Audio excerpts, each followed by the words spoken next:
Hi everyone, welcome back to Window Chats with Robyn, the Instagram live podcast where I sit by my window and chat with very interesting people. Now, full disclosure, this is not my window. I'm in my childhood home today, and that's I felt like very reminiscent. So I wore a little headband to feel like a child, and that's as far as I go with fashion. Oh my God, Watson, you're here. Okay, inviting you in. Today's guest is Watson Rose.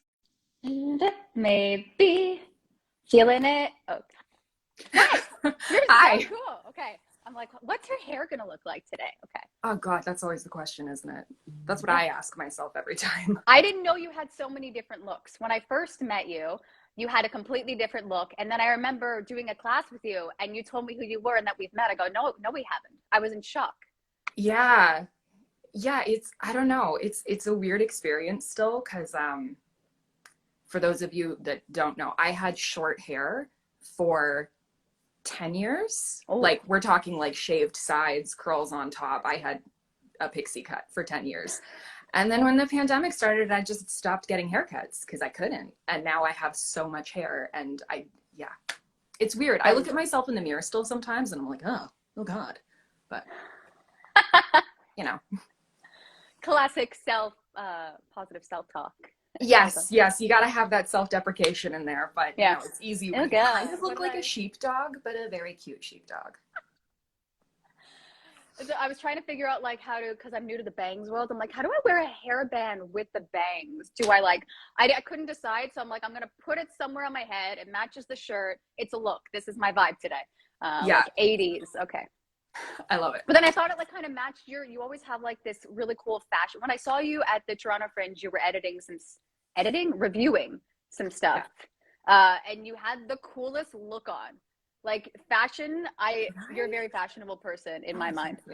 Yeah. Well, today I'm wearing a Tom Cruise Maverick Top Gun just jumpsuit. So today we've gone a classic Watson. AKA lazy. One piece, stunning. But I don't find the one piece lazy because you have to commit when you're going to the bathroom to like be aware that you're gonna have to take like that's a lot more effort to go to the washroom in the one piece. You have to mentally prepare yourself for every single trip just to pee. It's exhausting. Yeah. That's commitment. Like people say, no, I'm lazy. I'm like, no, you've committed to the bathroom routine. Bravo. Yes. This is what we talk about. Aren't you excited? You said yes to being a guest. I know. Immediately, I was like, "Oh, this is gonna be a thing. It's gonna be great." Oh God, your resume is so you. The tone that you wrote, or even like your resume, but also your bio. I love the plant comment at the end. For those of you that don't know Watson, plants are like a thing, and to this day I still talk about. We had to do an exercise in an acting class that Watson and I were in together. Shout out to Sophie. And Rooney, I should probably say her full name. That would help. Just like what, you don't know Sophie? You should know her. But who are you? You were doing this whole like, what was it? You were repotting the plant. Is that the term? Yes, I repotted an anthurium. Yeah. Yes, that plant is what was going to say. It was so peaceful and so fascinating to watch, and I just like you made planting or being one with the plants look cool. I went home and I looked at the succulent that's slowly dying in my place and I go, oh, I'm so sorry, Chris Pine. I named him Chris Pine. And I watered him that day. Yeah. Well, then the nice thing about it, like, I mean, in that class in particular, you know, we were supposed to be exploring our own artistry, and I feel at times oh my God, my mouth just was like, nope, not today. I feel like my most artistic and authentic self when I'm by myself, just taking care of my plants, because, you know, I've done the work, I've researched. It just brings me so much joy to see like that creative expression of me, like trying different types of soil and different things. And I sound like such a nerd right now, but I love it. Really, I love my plants. They've kept me sane since I moved here. And they might be many have described them as too much or excessive. And I'm inclined to agree, but they make me happy. So So I'm picturing, I've never been to your place, but there's a scene in Jumanji when their whole house pretty much turns into a jungle, and that is how I envision your place. You have to move the plants out of the way to get it. Literally every time one of my friends comes over to my place for the first time, they walk in and go, yeah, I get it. Yeah. So there's a lot, but Oh my God. you know, I love them. They're great. They make me happy. Yeah. Do you have names for all your plants? Because that's exhausting. I do. Oh I do. okay. So here's the thing. I mean, having plants is kind of like having a pet in a way. I see that. Yeah, you got to take care of it. Yeah, and every time I go out of town, whenever I book something, every time I go out of town, I need someone to take care of my plants. So I have an exhaustive list where I have kept like tracked how often they need to be watered, what type of sun they need, how often they need to be rotated. I keep track of the last date that I did rotate them, how often they need to be given fertilizer, if they need to be repotted, what type of soil they like, when was the last time I repotted them, because some plants can only be repotted like once every couple of years. Some prefer being root bound. So in a smaller pot, some like monsteras, you can repot them whenever you want and they'll just keep going and be fine. So I have a list, and in order to help my friends differentiate between my various plants, for example, I have 3 monsteras, but they're all different sizes. I've given them all names and added tiny little drawings so they can identify which plant is which. Most of them are named after drag queens, let's be honest. Oh, I love that. I love that. The attention to detail as well. Just to, you see, this is my problem with, I don't want to, like, I would not be good at plant sitting. I'm not good at dog sitting or babysitting. So I would probably intentionally want to get in fights with people around the time I know they're leaving. So I'd be like, sorry, we're not talking right now. I can't watch your stuff. And then, oh my gosh, welcome back. Let's be friends again until you leave next time. This is a thought I just had. I don't know if it's going to work because I just shared it with people. But, you know, the people that don't watch this will never know. Be like, no, I'm in a mood. Okay. That's a lot. Like, that's a good friend, I think. Yeah. Yeah. Well, but I think people do that. I feel like people are friendly. I don't know. I'm still learning how to be a friend. It's an exhausting process. Yeah. I feel like I've made it pretty easy for people. And also, like, I will only ask people that I know it's not going to be super out of their way. Like, I'm not going to ask one of my friends that lives all the way on the other side of town that has to drive and park and everything. So I have a good friend, shout out to Kiana Wu. She just won a Dora Award. She's amazing. Whoa. But she's currently in Soul Pepper Academy, which conveniently is down the road from me. So every time I need someone to watch my plants, Kiana is an excellent resource for that because she walks by my condo on her way home. There's no excuse not to watch it. Well, and also I think she just likes it. I think she likes the plants too. I mean, look, if I'm around someone like you that's as passionate as you are, I think I would like it more, you know, because you have, first off, it's organized. I love a good organization. Oh, it makes me happy. Because otherwise I go but oh, is it too much? Okay. Well, I mean, my list is organized. Are my plants organized? No, I have so many on the floor.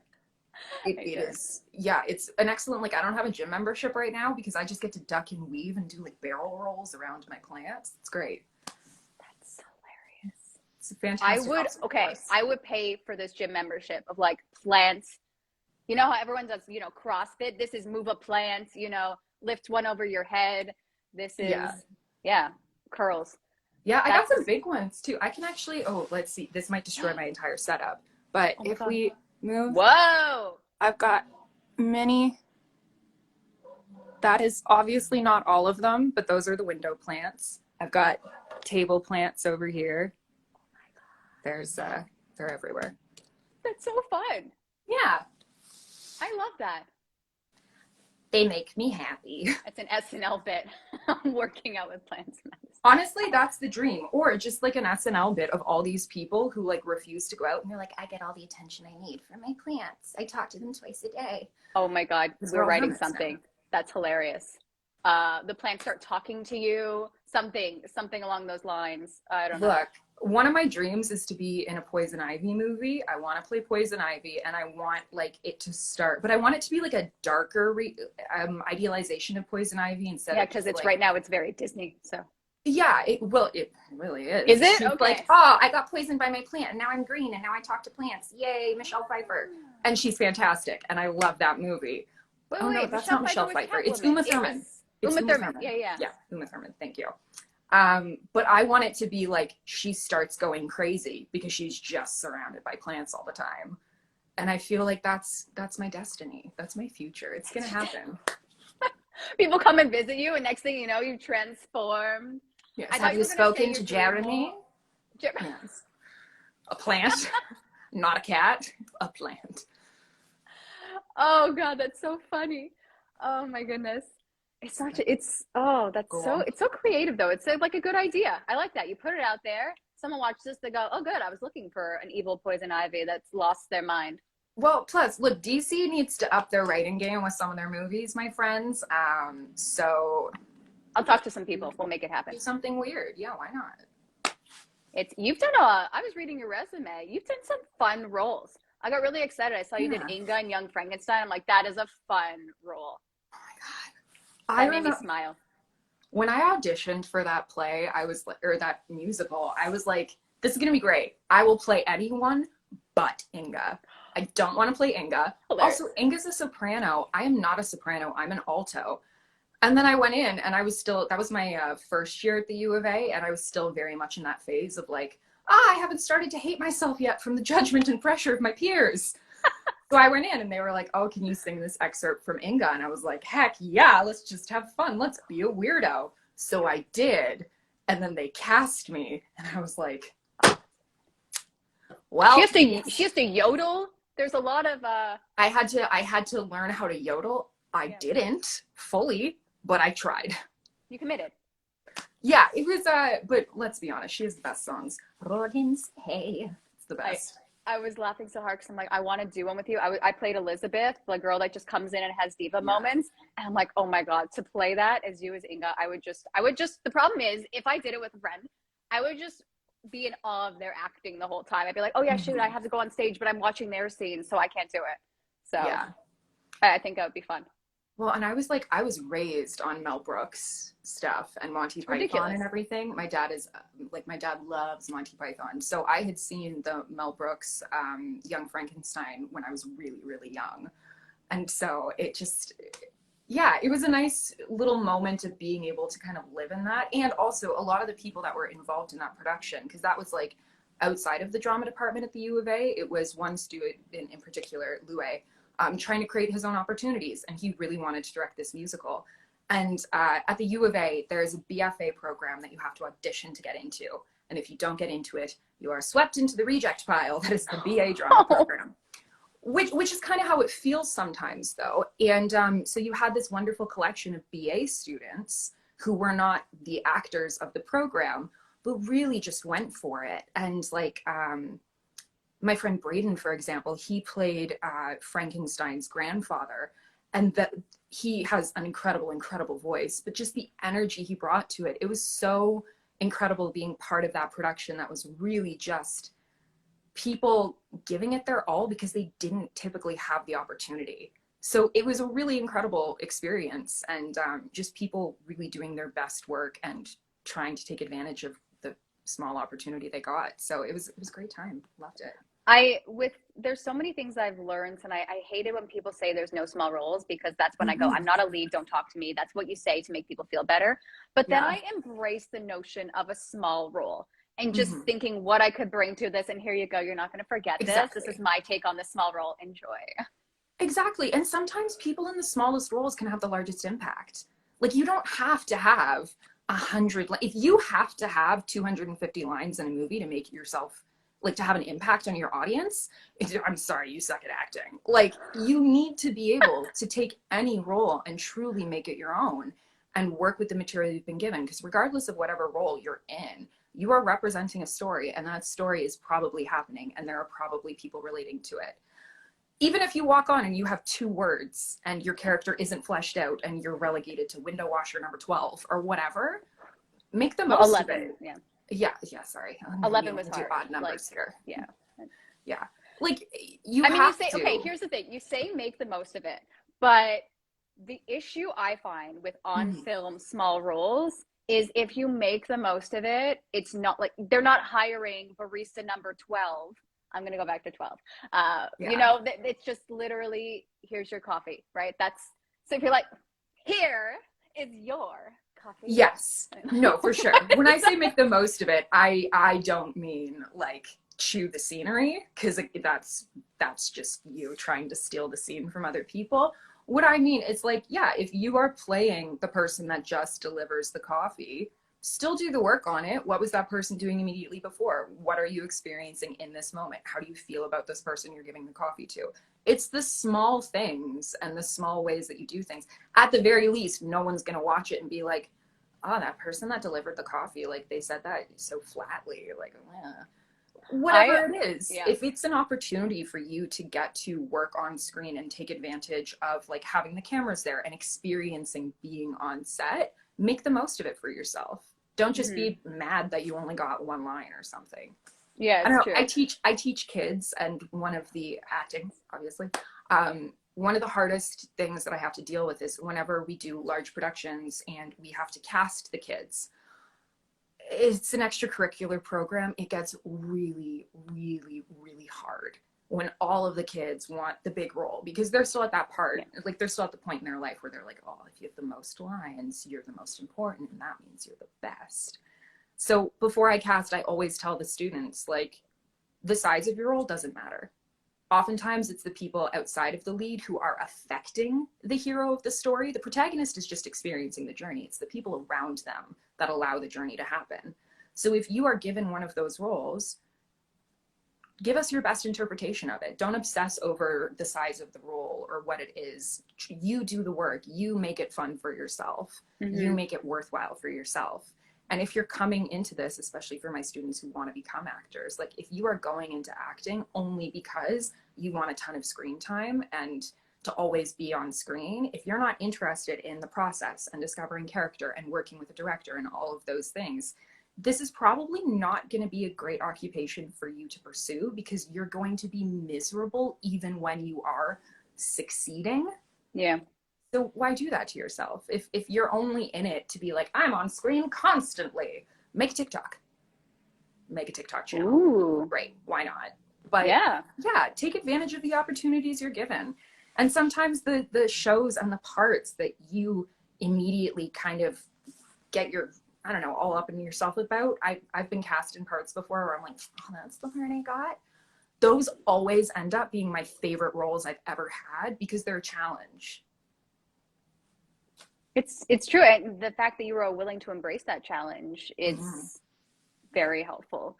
It is interesting. And Stefano asked this question, like giving like I feel as though actors limit themselves, right? And it's storytelling. I find there is a difference when it comes to the small roles, when it comes to maybe a young children community theater versus, older, you're on camera, it's filmed. Because I think back in the day of when you get a small role and you have to show up every week and no one's doing your scene or your song and you just sit there, it's so sad. Yeah, it is. If you're on you go, if you're on film, you go when it's your day to be, maybe you'll do the table read, whatever. But you don't just kind of sit there and watch other people do as in your child's mind what is clearly should have been your role. Yes, absolutely. I never thought of that before. That's why I have the chats. I'm like, oh, this is interesting. Why did I not like getting a small role as a kid? Yeah. Other than like before I learned to embrace it, I'm just like, I would have to sit there and like watch other people and be like, I want to sing that song. I'm going to do that dance. It's so fun. Oh my goodness, my son. Oh, it's for the plants. It's better for the plant. I know. I'm waiting for it. I'm struggling. I always get the one-sided window because I feel like if I face it full on, you see all the background. Nah. Yeah. I don't know. But thank you for embracing the window chat. There is no obligation for any guest to sit by the window, but everyone my apartment, I'm very lucky in the sense that like half of my apartment is just window. So that's lovely. It makes a difference. Yeah. I used to live in a place with like a very small windows, and it makes a difference now that I have more than one or two windows. I go, oh my gosh, the sun, it exists from different angles. And that was something like when I moved into the city, I moved in during the pandemic because I had been living with my parents when I came back to Canada. And that was like the only thing on my list was I don't care if my apartment has any, washer and dryer. Like, I don't care about all this stuff. I don't care if there's a gym in my building. There needs to be windows. First of all, my plants. I've invested so much money into these plants at this point. Like, I can't have them die because they don't get enough sun. But also for myself, like, not knowing people in the city on top of things being locked down, I felt so trapped in my apartment all the time. And just the natural light was so, so, so beneficial for my mental health. Yeah. So yeah, I'm glad I found somewhere with a lot of sun. It does make self-taping difficult. I have to set up many, many other lights at various angles to make sure that my like caveman eyebrows are properly lit and you can actually see my eyes. It's great, as you can see from the, yeah. I have a very hard face to light, it turns out. Okay.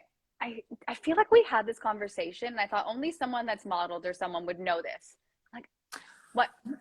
Well, it came to me when, so yeah, I used to get that all the time when I was modeling, is people would be like, oh, okay, we need to like adjust the lights. It was so much lighting, pork grips and everything. But the recent short film that I was in, Fishbowl, like there is a particular moment where the way that the lighting hits my face, my eyes are in shadow completely and my face looks like a skull, which is perfect for the tone of the film. That's awesome. But after I was like, oh, I wonder if they did that deliberately. And then you watch the scene and it's like, nope, that's just my face. It's just hard to light.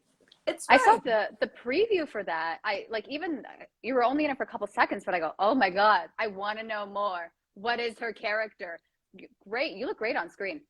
Oh, thank you. Thank you. Yeah. It was, that was a really fun, that was a fun opportunity. In that, you know, I'm part of the production company. So I did have some creative control over like who my character was and how she presented and how I looked and everything. So, it was exciting because when I was at TIFF and everything, there were people that had seen the short, and none of them recognized me from it. And that was just like such a huge win for me. And I know so much of that is due to our incredible makeup artist, Irene. Shout out to Irene. But yeah, it was just really gratifying to be like, ooh, I am an actor. Look at me, transformative. Yeah. Yeah. It was great makeup. Yeah, for sure. Mm-hmm.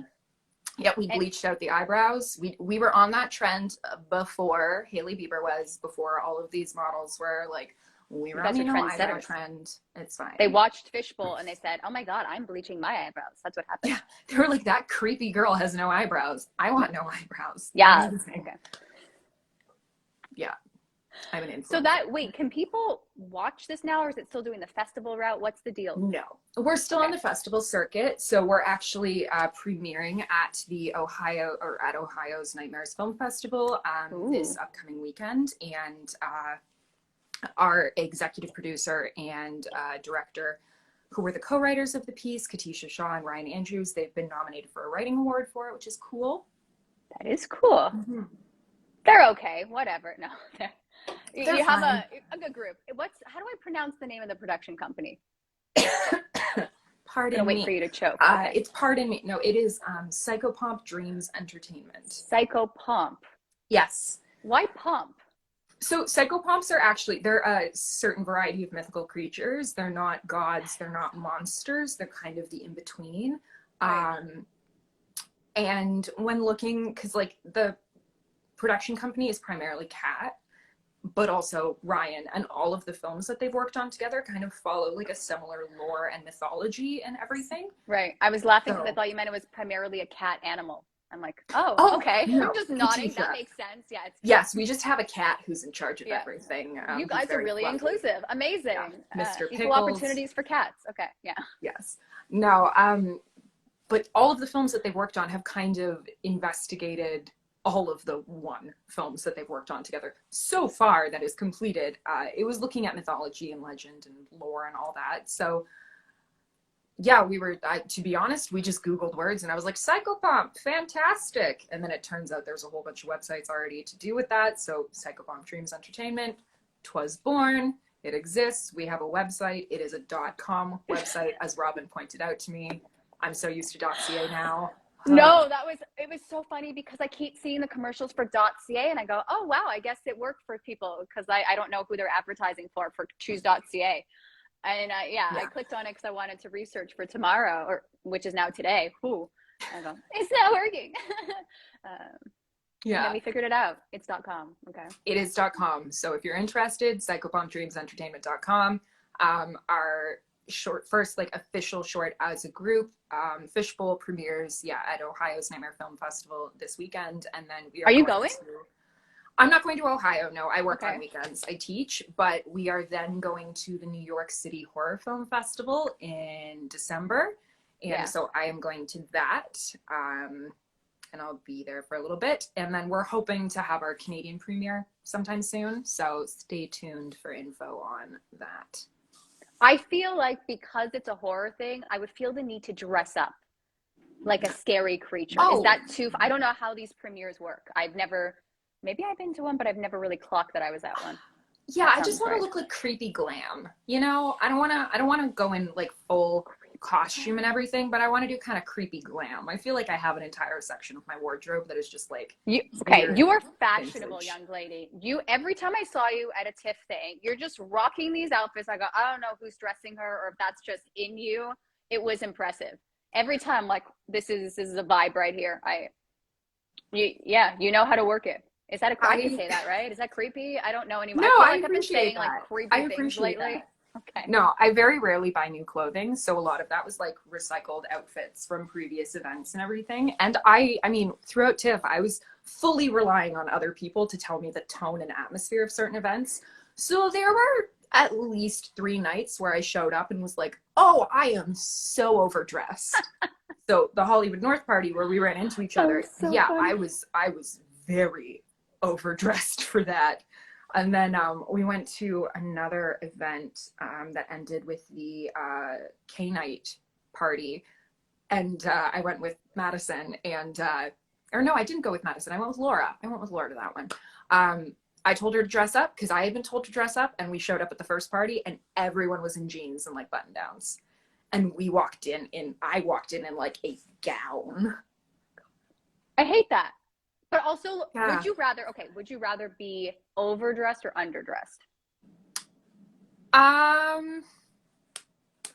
Honestly, probably underdressed. Okay. Simply because my collection of clothing is weird enough that even when I'm underdressed, it's still like, oh, that seems like a deliberate choice because no one would just wear that. Versus when I'm overdressed, it's like, excuse me, ma'am, this is a Dairy Queen. Like, why? What are you doing? Why are you in a bright red ball gown? Why can I see like 90% of your boobs? What's happening? You're welcome. Okay. I wanted some free ice cream. And if that's not how it goes, I'll go to the Baskins across the street. Okay. Yeah. Sorry. Is this? Don't appreciate that? The Met Gala? My bad. No. Yeah. Yeah. So I would probably rather be underdressed because at least then I'll probably still feel cool versus overdressed. I'm like, oh, I'm trying way too hard. So hard. And I just fear, right? I would love, there was one party I wore running shoes and I go, I love this. That's all I want. I want to be that person that just wears the running shoes because me walking in heels, I'm not going to like, yes, I'll eventually train myself. That's weird. Like I'll get my calves to shorten and it'll be lovely and I can walk like a human in them. But until then I look ridiculous. So I'm like, doing this weird walk. I sometimes do the T-Rex hands just to make sure that I'm distracting from the legs. Helps with balance. And then like, who's this girl? Oh no, it's just Robyn. She can't walk in heels. I'm going to do a whole walk, a whole vibe. But plus then it's in a way your outfits represent to a degree your personality and who you as a person are. And if you are the person, I don't understand. But if you're the person that goes and wears shoes, you're the person that prioritizes comfort and, accessibility and movement and not having a blood blister on your heel for the next 2 months, as opposed to the person who's just like, I wear heels because they told me to. I like that. I'm going to also, if someone says, why am I not wearing heels? I'm going to use the term blood blister. That is disgusting. That was such a visual. I have a blood blister on one of my heels. And thank you. We're all picturing it. We're all there with you. Been there for feel better. Okay. Yeah, it's gross. Visualize it. We love it. No. You're going full Poison Ivy. You're getting into character. That's what's happening. You just want to feel the blister, pain. Plants will emerge. That's how this is your origin story. You wore heels one day, then a plant got inside. Next thing you know, you're half plant, half human. Yeah, it's going to start like growing mushrooms. Ew. I mean, and then people are doing shrooms and you'll be very profitable. So That would be, yeah. Business ideas. That's why we have the chats. This is dear God. Oh God. Oh my God. I love how we started the chat with like 20 minutes of plant talk. Like we just painted you as this like ridiculous plant person, but in the best way possible, I think. I love anyone that's passionate about something. They're like, I love this to a degree where it's not healthy, because I do that a lot. I'm like, I like things to a degree where it's so unhealthy. Like I need to calm the fuck down, but I won't, because I'm obsessive. Plus, I feel like it paints a pretty good portrait of me as a person, of like, oh, if you're in a conversation with me and things start to get awkward, will I bring up my plants? 100%. Do I talk about anything else? Not really. But you know what? That's like when people have kids, right? And they're like, here's all the you got to take it. Here's the next level. You take the pictures of the plants, and then you start showing them, look at how he's growing. Robyn, I already do that. I already do that. I'm not kidding. My mom and I have a whole thing where I update her every time my Hoya grows flowers, because hers doesn't, because clearly I'm a better plant mom than her. No, I'm sorry, Mom.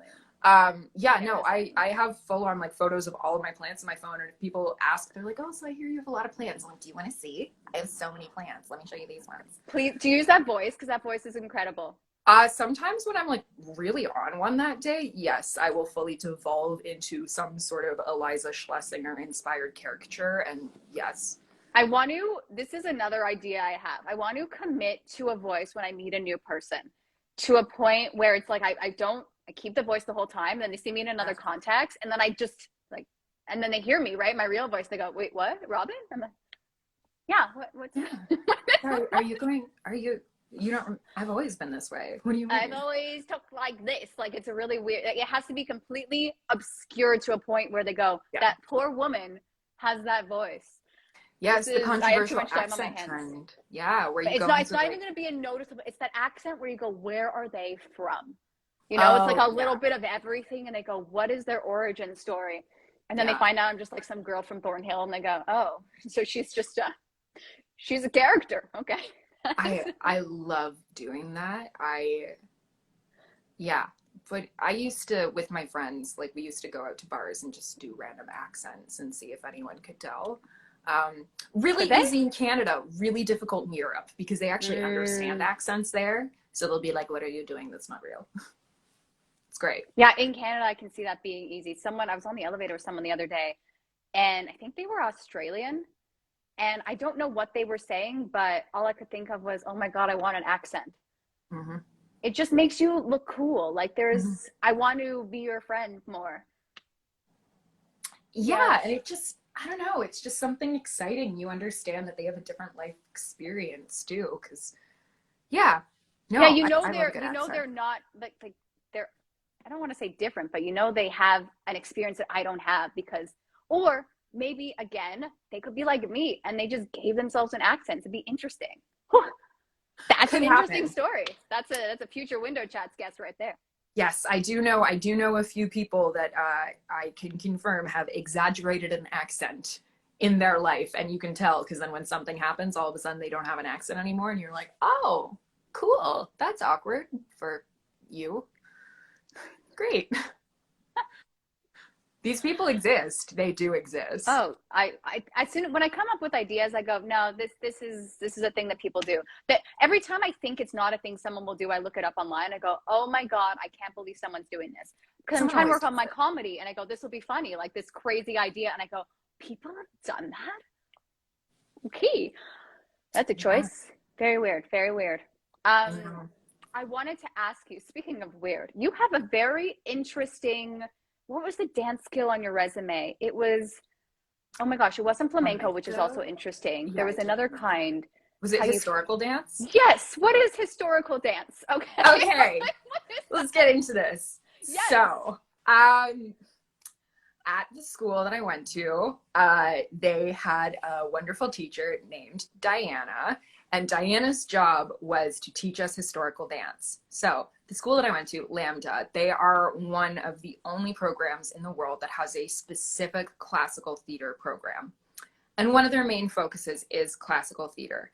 And we would learn twice a week. We would have a class where we went in and we learned like traditional court dances.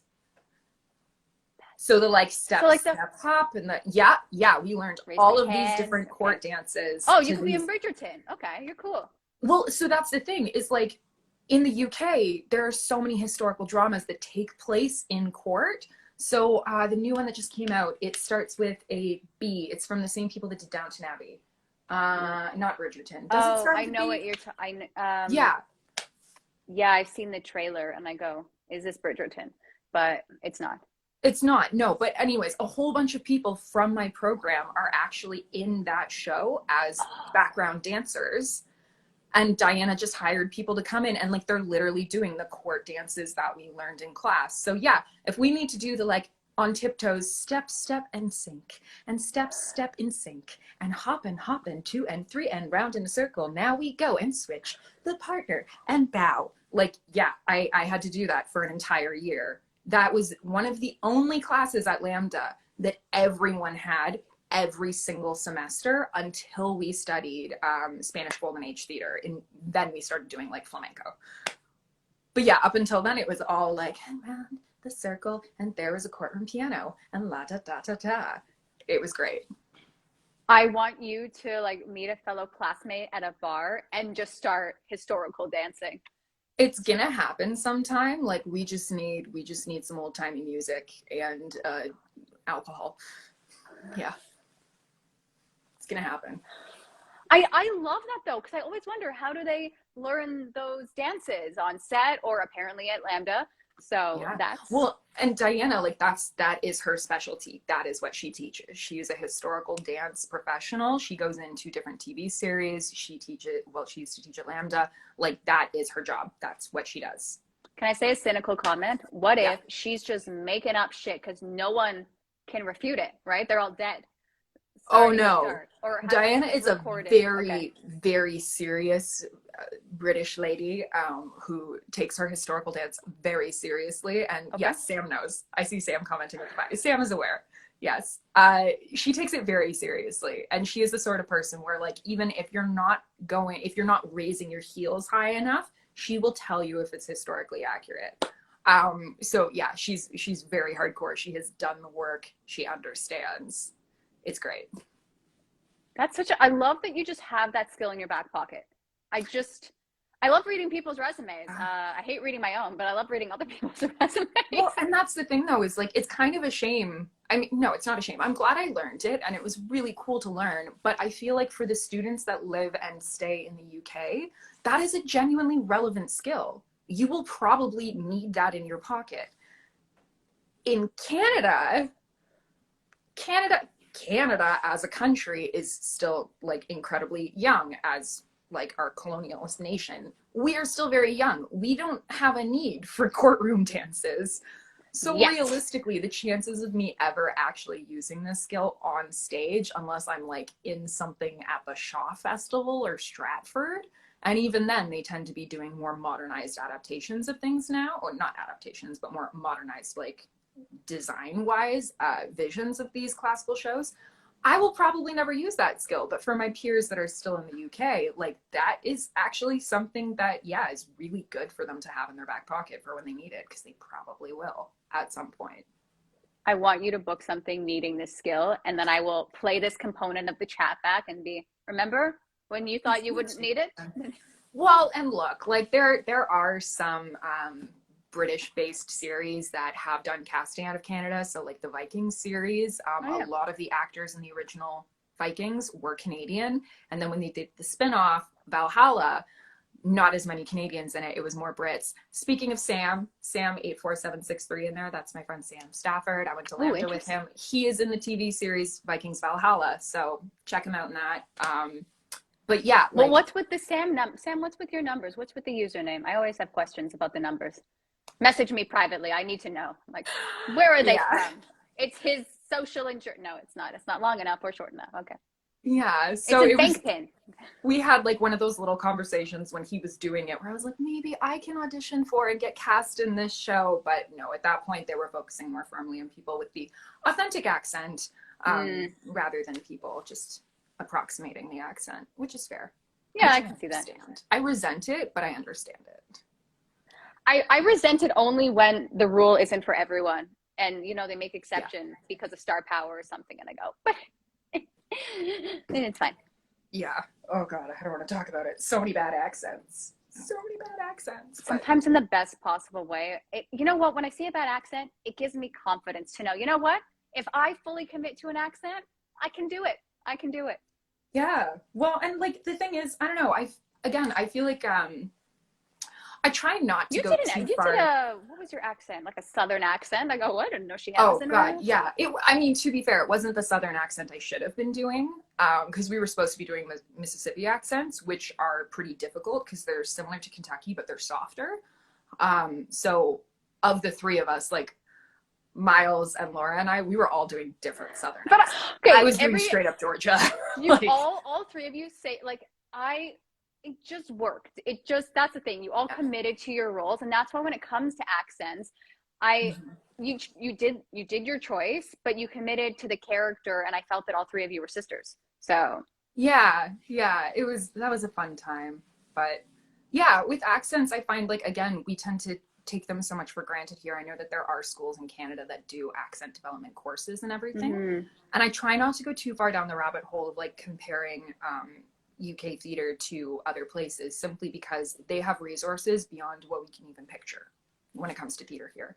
So in the UK, there does tend to be a heavier focus on things like accent development, especially so many of their actors have to know Gen Am. They have to be able to do an American accent. We don't focus on it. You call General American Gen Am? Gen Am, yeah. I always say GA, but I love Gen Am. It sounds like an airline. As I am pretentious. No. Because, yeah.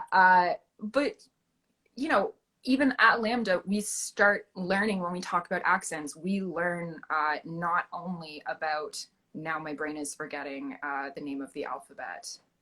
That is for, oh my God. This is like my specialty and I can't even think of the words right now. We're all judging you. Everyone's embarrassed. You should be. It actually is embarrassing. We go beyond just learning the alphabet and the speech sounds, and like they go into teaching you about the different zones in your mouth and how if you like, place the sound in different places, it helps the accent seem more authentic. And we don't focus on those pieces of knowledge in North America. So yeah, I feel like actors here get so used to being like, oh, I just listen to something and if I can imitate it, it's a good accent. But if you actually take the time to understand like the way that the different speech structures in your mouth work and interact with one another, it makes it so much easier to learn a consistent accent. There was this one story I heard of an actor getting trained in a certain dialect, only to learn that the person who trained him did it in his own way because he had an accent on top of that. So this guy made up his own version. I think it was General American. And I just love that story so much because you don't know where your coach is coming from. And so I think it was, they listened to tapes that the coach made and they did this accent. It's such an innocent mistake. I thought it was so cute. Oh, I really want to say it was for Jurassic Park. I think I saw an interview for that. That was so interesting. No, that really is. Because, also the way that like sound reverberates inside your own skull and inside your head, you think that your voice sounds a certain way. Like, I always think that I have this like cool girl, like deep, raspy voice. And then I hear my voice back and I'm like, what the fuck? Okay, so you have a cool... I find too, it depends on who I'm talking to. Because I know for this, I'm like, oh my God, when did CHATS drop it? And then, if I'm getting all serious, I'm like, hello, lower register. Yeah, Robyn. your pitch changes. But that's so, I hate hearing my own voice. And I started leaving voice messages for people, and then they ask if they can't open them. I have to listen back to it, and I go, oh my God, I sound like a fucking nut job. Like, it's not fun to listen to. And I go, why does anyone want to talk to me? And then I get really in my head. It's a very positive life experience. I suggest no one do that. But oh my God. I was at a party a few weeks ago at like the house of my friend, Nick Bright. Shout out to Nick. And he had just done name so many times. Apparently I should know this person. Okay. He works at Raw sometimes as well. Oh, okay. That would be why. But he did my voice demo and we were at this party and he started playing my voice demo for people. Like, look at how good. And I was like, cool, this is where I go onto the balcony and like stare out at the sunset in an existential crisis. I did hear your voice that you had a lot of options there. Oh, he has so many options there. Yeah. He does a full-on package. So if you're your looking for animation one was great. It was adorable. You have this, I always get surprised when I hear certain people's animation. I go, look at this. I mean, I know you're a fun person and you have this like quirkiness, but that animation one really got it. And I thought, that's fun. I would cast you. I have no power to do it, but I was obsessed with Lilo and Stitch when I was little, and also Gollum. So combine Gollum and Lilo and Stitch, the classic. Well, they have a similar voice. Actually, they do a similar thing. With the like, yeah, okay. So I became like that when I was little. I worked so hard to be able to imitate Stitch, and then it became a whole Gollum bit that I did as a child. I was a weird kid. Like, that's the voice I'm going to commit to. Like, I'm just, hang on, where is it in my voice? Where is it in my throat? Yeah, it's back at your uvula. If you almost feel like you're swallowing the whole time you're regardless of it's Sunday here in my candle. Like our kill. This is our chat now. Thanks for tuning in. Mine sounds like a little mentally challenged. That's fine. Okay. It sounds like a chipmunk. It makes me think of Alvin and the Chipmunks, but also, who did I meet the other week where we had a whole moment of staring deep into each other's eyes going, "Oh, Hannah, it's family." It happened. It was fantastic. I don't remember who it was. I think I'd had alcohol. Oh no! How embarrassing would it be if I was sober? Like, I would love if you were. Just commit to it. I don't ever want to use alcohol as an excuse. I want to own my weirdness. Like I'm like, this is who I am. Deal with it. If not, peace out. I don't care. Or just the sober people in the corner reciting lines verbatim from Lilo and Stitch. But I actually like being around people that are inebriated, because then they're out of their head and I'm like, okay, cool. And I pretend that they're not inebriated and we just have a really good time, right? Because they're loose and I'm like, yeah, cool. You're not sober enough to judge me. Amazing. It's great. Yeah, it's fun for a while. It's fun for and then it's not. Then it's just, it got weird. Okay. Yeah, then you're just very aware that there's someone like petting your head and you're like, oh, cool. Alcohol. Don't drink, kids. Yeah. Petting your head. Oh, that's I don't know what to be like. Don't touch me. Okay. Yeah, no, it just karate chop, but like this way, so it's not effective. That's karate's not on my resume. It's the universal karate move for don't touch me. Yeah. I'm fascinated with your journey through acting. Like, I never really asked this question because it's a serious question. I like to keep casual, but like, did young you, would you have envisioned that you'd be at this point in your career? Because you've been on a journey, right? Like, where are you from originally? Are you from Alberta? I'm from Acton, Ontario. It's very small. Okay. It's it's nestled between like Milton, Burlington, Guelph kind of area. It's very tiny. It has gotten bigger of late, but yeah, I grew up in Acton, and I went to high school in Georgetown, Ontario. And, growing up, like, I'm the youngest of 3 kids, and I have an older sister, and being the younger of 2 girls, basically, like, thank you to my parents. They just put me in everything my sister was in. So my sister was in choir, I was in choir. My sister took singing lessons, I took singing lessons. My dad sang in our church choir when we used to go to church. So that was like the thing. And then my sister did plays at a local theater company when she was little. And so my parents were like, here's our weird child who always imitates Lilo and Stitch and sings to herself and will play with Barbies for 97 days straight and just make up really fucked up stories. It's fine. Like, let's put her in creative. Yeah, let's put her in theater. Clearly, that's a good thing for her. And then I went there, and I was like, this is the stupidest thing I'd ever done in my life. Goodbye forever. So I stopped doing theater when I was like 6, because I didn't want to do it, because my sister did it. And when I got to high school... Or did you get the small roles, and you're like, I'm better than that? No, I'm joking. Well, yeah, no, it was more just like, this is my thing. This isn't like, this is me. I'm not doing this for other people. I mean, I am, but I'm not, you know? Yeah, that's interesting. And then when I was in grade 8, my music teacher, we were putting on a musical at my school, and my music teacher knew that I sang. So she got me to audition for the musical and gave me the lead role. And I absolutely hated it. Until I didn't. I hated the rehearsals. The guy playing my love interest in it. There was some like weird stuff happening at my school. He was following me a lot, so they had to recast him. There was a whole thing. But when we actually got out and performed, like, people at my school made fun of me. I had already been bullied at that point, like just because I was me.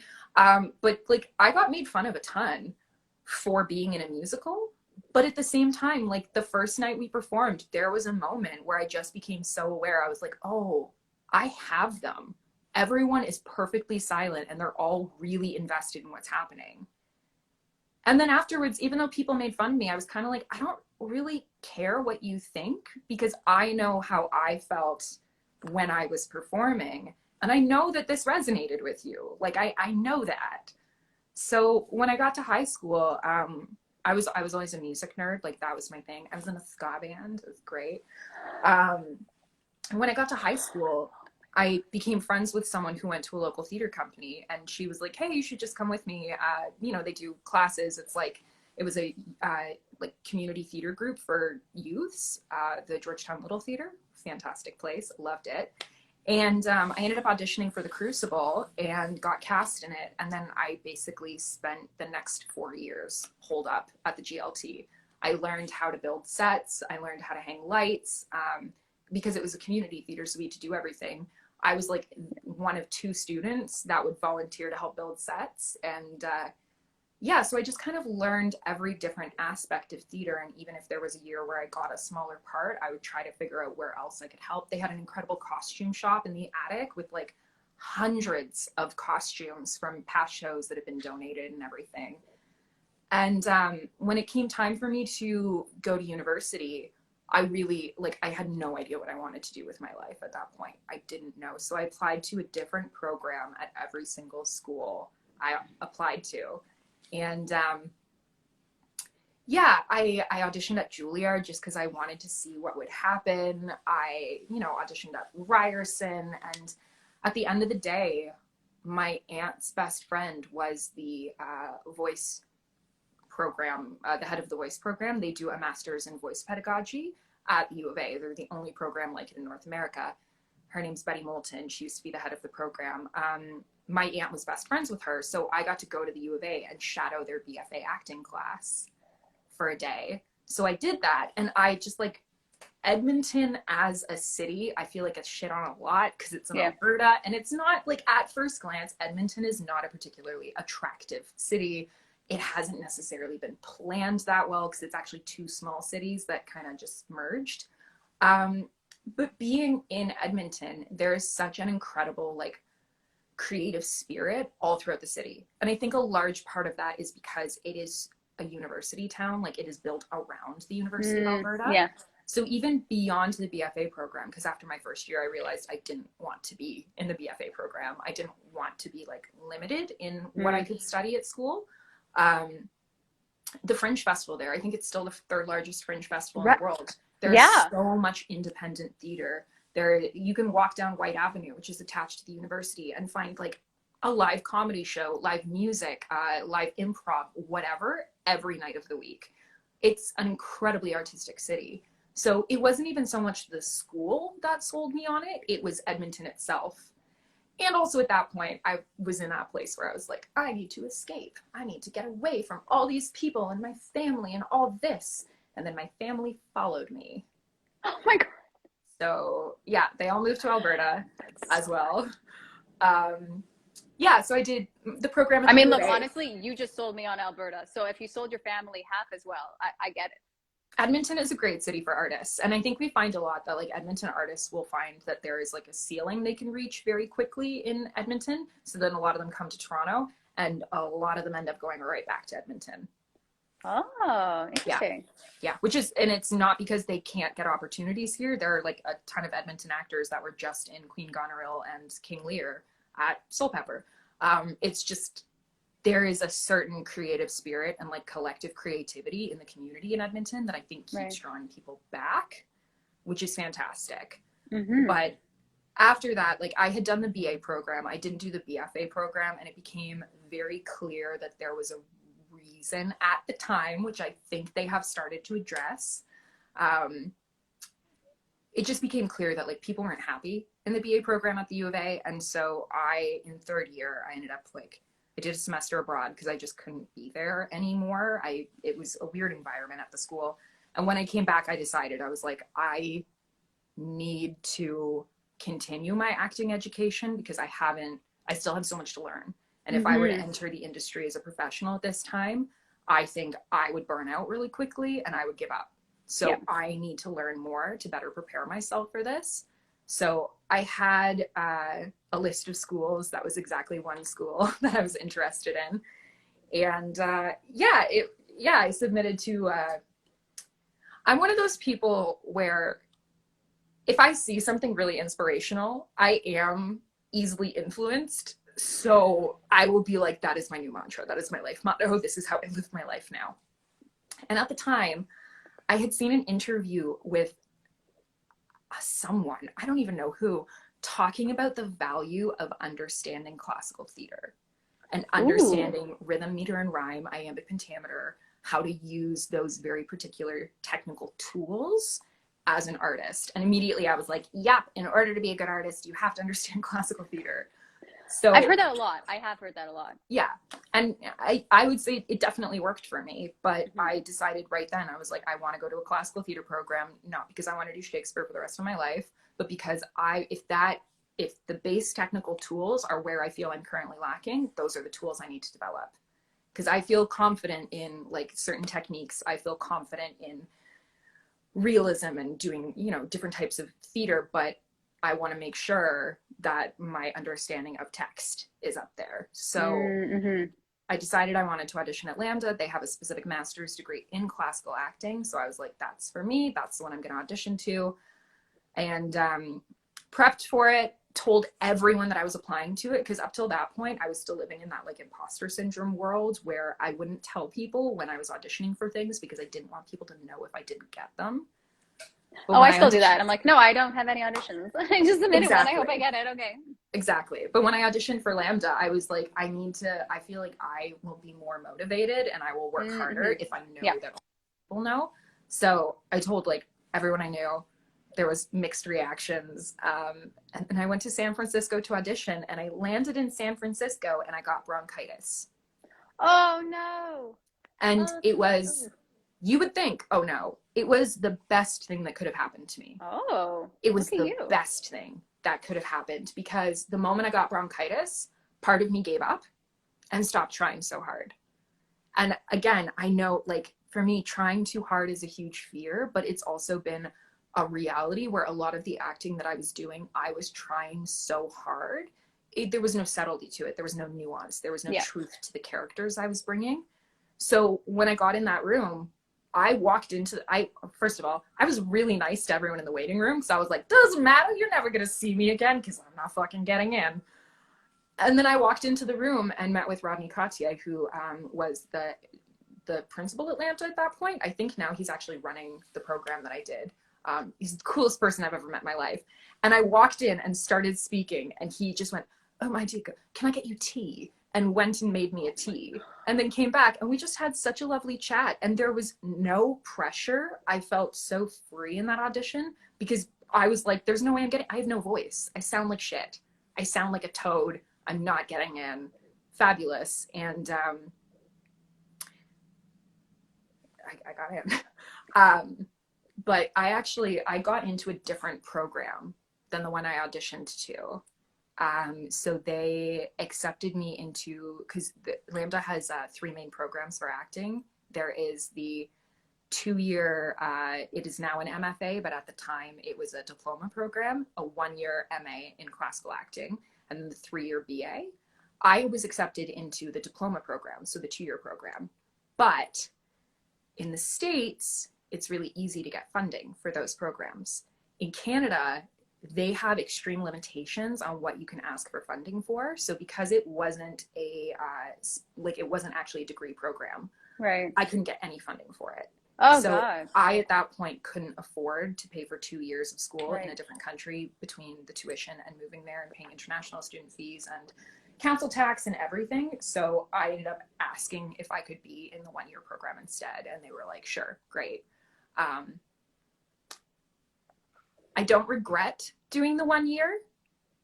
I do wish I had taken advantage of the 2 years simply because of the networking opportunities. At the end of the day, like The showcases that LAMDA does for the classical program, because it's mostly American students, they have an incredible opportunity in the UK and they have an incredible opportunity in the States. There is no showcase opportunity in Canada. So if I had at least done the 2-year program, I would have gotten that networking opportunity in the UK.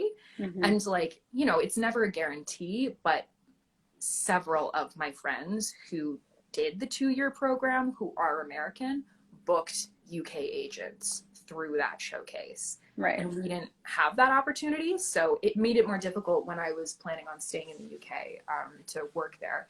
Like it was harder coming out of it because we didn't really get the same showcase opportunities, which is fair because that's not the point of the program. Yeah. But now knowing what I know and also knowing that the year after I started, the 2-year diploma changed to a master's degree. So if I had deferred for 1 year, I would have been able to get funding for it. It's not a regret so much as something that I think about sometimes and wonder how things would be different if that is something I pursued instead, especially because like, you know, you go to LAMDA and they tell you, they're very upfront in the UK. They're like, this isn't a guarantee of success. Like going to this school isn't going to make you famous or anything. You're not going to be handed opportunities. But in the States, going to LAMDA means something. Yeah. In Canada. I know. I'm like, I just saw it on your resume. No, I've heard of it. I'm like, ooh, look at her. But a lot of people were like, oh, you're going to get through doors. Let me tell you, having gone to LAMDA has not helped me one iota. That you know of just yet. Well, when did you graduate? 2018. Okay. Mm-hmm. And then like a pandemic happened, so. Yes, the pandemic started like 2 months after I moved back to Canada, which was great. I moved back to pursue my professional career and then everything shut down. But I was really, I've been really lucky in the opportunities that I've received. I have a fantastic agent who is just like the loveliest person on the face of the planet. I've got a couple casting directors that, you know, over time I'm getting larger and larger auditions through them. So I am getting really great opportunities in film and television that I'm extremely grateful for, especially considering how the past 2 years have been. But well, you're also you're creating stuff, right? You have this production company. Yeah. I think you're doing everything you should be doing, but it is hard. I know there's certain things I look back and I go, oh, should I have done this instead? How would my life have looked? I do that all the time. It's a dark journey, dark road. So it is, but it's also, I feel like it's a dark journey, but it's also kind of like a nice, I don't know, it's positive in a way because as much as I can wonder what else might have happened, it also reminds me to be really grateful for what has happened. Ooh, I like that. And like the friends that I made in the program, some of the teachers that I worked with, the opportunities that I had, even, you know, my favorite play I've ever done was I played Thersites in Troilus and Cressida. And that was one of the roles where when I got it, like Thersites is supposed to be a deformed man. And I got it and I was like, what the fuck? And then I actually talking with the teacher and seeing what his vision was for it, like that was one of the most challenging roles I'd had and have had to this day. But on top of that, that was kind of the first time in a very long time that a teacher had been like, okay, I see what you're good at and I see where you're comfortable. You can do more. So I'm going to push you. And that was what I really needed at that point. So as much as I can sit back and go, oh, I wonder what would have happened if I'd done the 2-year, I don't know that the 2-year would have artistically challenged me in the way that the 1-year program did. So I'm very, very grateful despite having that little tiny thing in the back of my brain being like, oh, maybe I should have done that. It just reminds me to be grateful of the opportunities that I have had and the things that I have been able to pursue as an artist through everything. There are times too, I know, and I always joke that I look back with regret, whatever, but there are times when I didn't make a decision. I went down a road and then I look back and I go, oh my God, I'm so glad I did that. It's so interesting when that happens. I go, oh, because when I'm going through it, sometimes I go, oh God, this is the worst. Why did I do it? And then I look back and I go, okay, that was actually the best thing I could have done. I'm grateful that happened. Exactly. But it's so hard when you're in it to be objective like that. Mm-hmm. Yeah, no, for sure. And especially, you know, like seeing all the other students at LAMDA, like going off and doing short films and like writing their own work and doing these different workshops. It was, there were definitely days where it was like, why don't we do that? But at the end of the day, I went there for a very specific reason. And I feel like those were the opportunities that I received. And I'm Mm-hmm. forever grateful. And, you know, it allowed me to grow in a way that I really needed to grow as an Yeah. artist. Yeah. So I'm not mad about it, for sure. It's always interesting when someone says they see something in you and they push you to go there. Mm-hmm. And I Yeah. never really appreciated that before until I go, oh yeah, I know. I like staying in what's comfortable sometimes, you know, and you need that person Mm-hmm. to get uncomfortable, and you go, oh yeah, well, that was uncomfortable, but I've grown and Yeah. cool. Yeah. And I'd always taken, you know, I'd always considered myself to be a fairly transformative actor. For a long time, I was an outside-in actor. So I worked on physical body and physical characterization before anything else. And when I went to LAMDA, all of a sudden it was like, oh no, this is your type now. And I was playing characters that were much, much closer to my truth. So getting a character that was very, very, very far from my experience and truth, because we like adjusted the character to fit the vision too. We had it set in like a post-Vietnam War Coney Island kind of thing for Joyless and Cressida. It was great. So it really allowed me to like get back into that mindset of not just using the tools that I naturally possessed and who I was as an actor, but taking those tools and using them to stretch myself and become someone else. So yeah, it was great. That was a great role. Also, I got to smoke so much on stage. Like, yeah, Thersites was just a chain smoking, punch throwing little bitch, and I loved her. It was the best. That's so fun. My favorite thing, I remember when I got permission to chew gum on stage, and I go, I love theater. That's right. You know, it's a no, you can't eat on the stage. Are you crazy? Okay. And look, anytime an actor gets a prop, okay, it is my pet, and I review theater. This is like my pet peeve. When I see an actor that is on stage with an awesome prop, even if it's just a coffee cup and they're not using that prop, I am filled with rage, because every actor wants a prop. We all want a prop. We all want something that we're doing in the scene that like affects the way that we're interacting with people. And interacting with people can affect the way we're interacting with that prop. Like that right there is every actor's dream. Maybe it's just my dream. I love a prop, especially a cigarette. Like there's so much to it. So when I see actors that have props and they pretend they don't have a prop, I get so viscerally angry. I love sitting next to you at that show. You Great. were seeing things that I was not seeing, and I go, I just came here for a little chuckle, support a fellow artist, and that was a great show. It was a good show. Shout out to Connor Thompson and his person that he did it with. Something about a hot air balloon. It was great. It was the Flight of the Balloon Caster or something. That sounds right. Yeah, it was they great. were doing everything. I go, we love a good comedy. I love that I learned that someone that I know is even more talented than I thought they were. That's why I like to see the shows. I go, I didn't know you had that skill. Well done. 100%. Yeah. 100%. Oh, that's part of why when I like watching your reel, I go, oh my God, or like listening to your voice demo, and I go, oh, she's cool. Okay. That's the other beautiful thing that I think going to LAMDA taught me is, you know, here in Canada, obviously, again, we don't have the funding. We don't necessarily have the financial infrastructure necessary to create the theater that we all dream of. In the UK, they do. And because of that, there are abundant opportunities. Mm-hmm. And one of the things you learn very quickly studying in the UK is how to celebrate other people's success. And I have found coming back to Canada that seems to be a struggle. And I understand it. And I've experienced it myself here, but it's because in Canada, so many of the opportunities here end up going to Americans.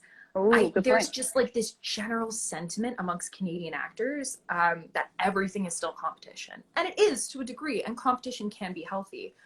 But it seems to be really difficult for people in this country as a whole to celebrate the successes of their peers, because it feels like something's been taken from us. Mm-hmm. But going to LAMDA, like there were students that were getting pulled out of their final year because they were cast in massive productions.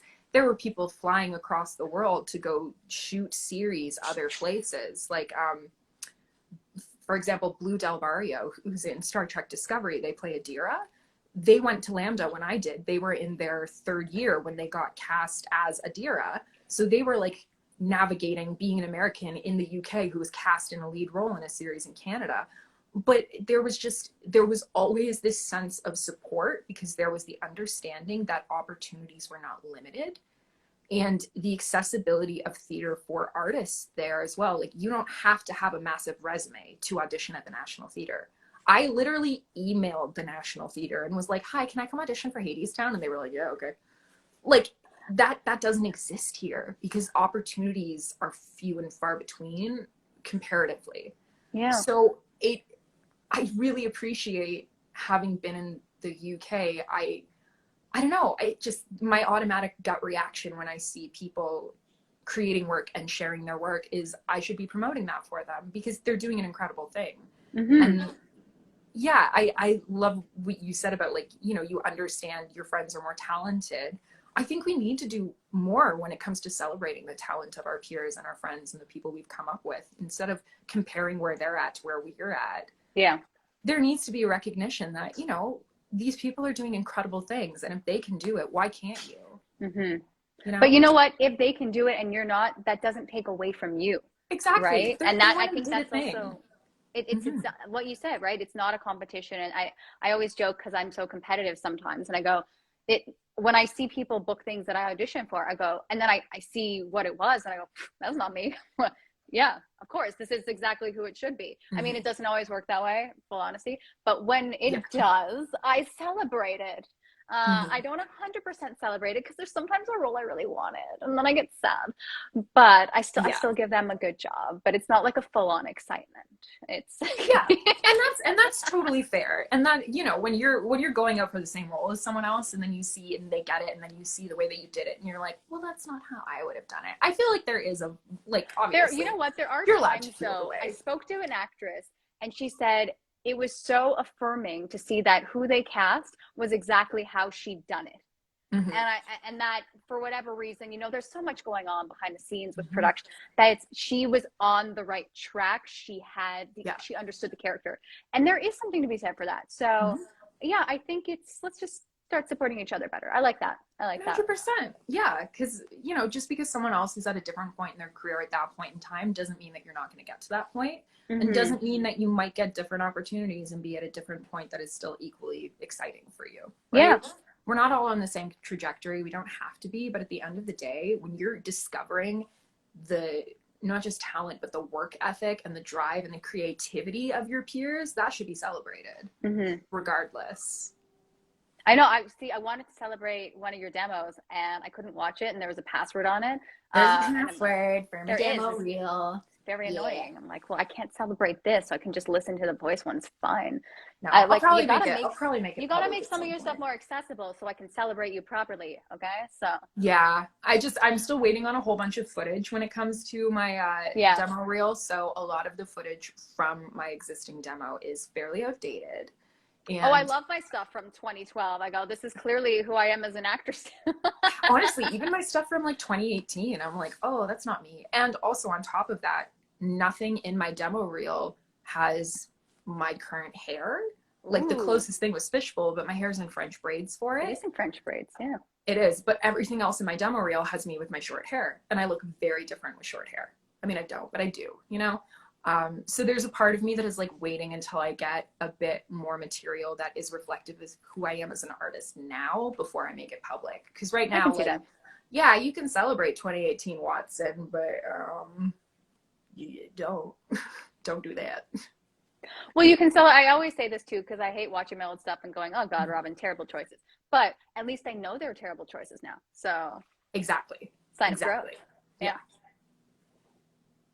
I didn't realize this usually cuts me off at an hour, and we have gone past the hour. Instagram's like, no, this conversation is so fascinating. We cannot cut it off. They're like, get back to the plants. Yes. Come back to the plants. And we're going to end on the plants. Okay. And the plants need love, so we have to end this. But thank you so much, Watson, for being a guest on this show. I love chatting with you. Yeah. Like so many gems were dropped, and you're just a fascinating person. And I can't wait to see the premiere of Fishbowl when it comes to Toronto.